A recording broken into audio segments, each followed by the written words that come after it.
is something we need. It's a leap of faith. Oh, if you have the will and the moment to spare, it's a beautiful world out there. It's a beautiful world out there.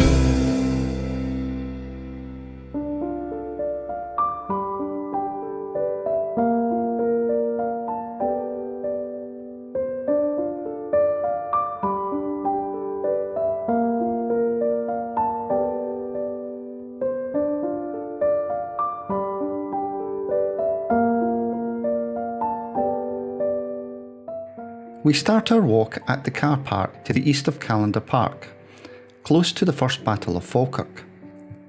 In the early summer of 1298, King Edward I of England assembled a huge army and crossed into Scotland. His aim was to avenge the defeat at Stirling Bridge the previous summer and restore English control north of the border. On the 22nd of July, the two armies came face to face, and what followed was a disaster for both William Wallace and the Scottish cause.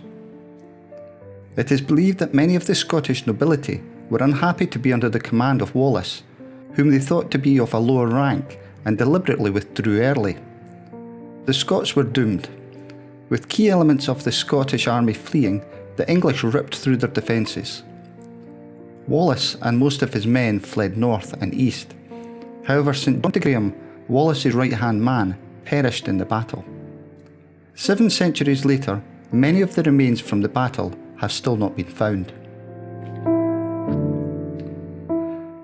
We continue through Callendar Park, the gardens of the Grand Callendar House.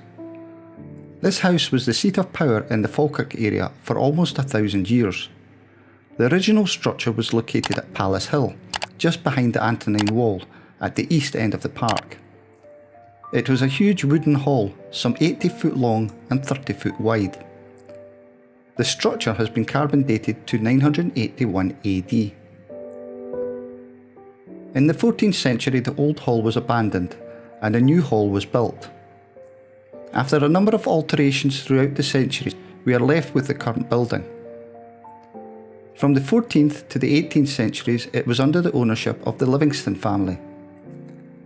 During this time, many important nobles visited, including Mary Queen of Scots.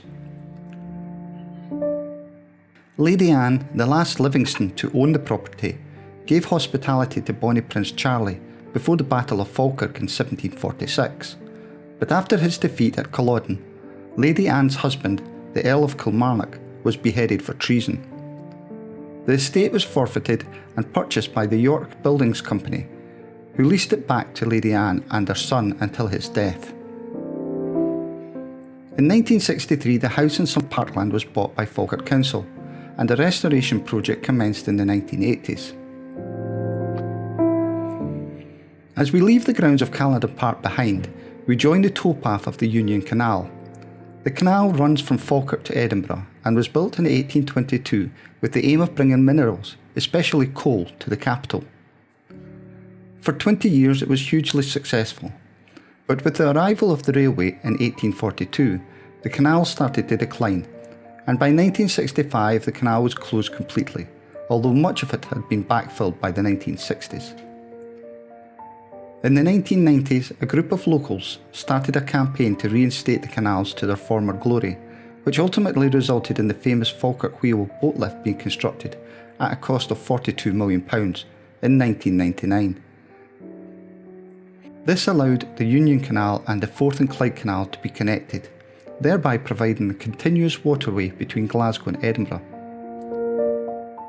As we re-enter the grounds of Callendar Park, it's interesting to note that at the time of the construction of the Union Canal, William Forbes, the then owner of the Callendar estate, objected to the construction of the canal through the estate, which resulted in a 636 metre tunnel being built to bypass the park.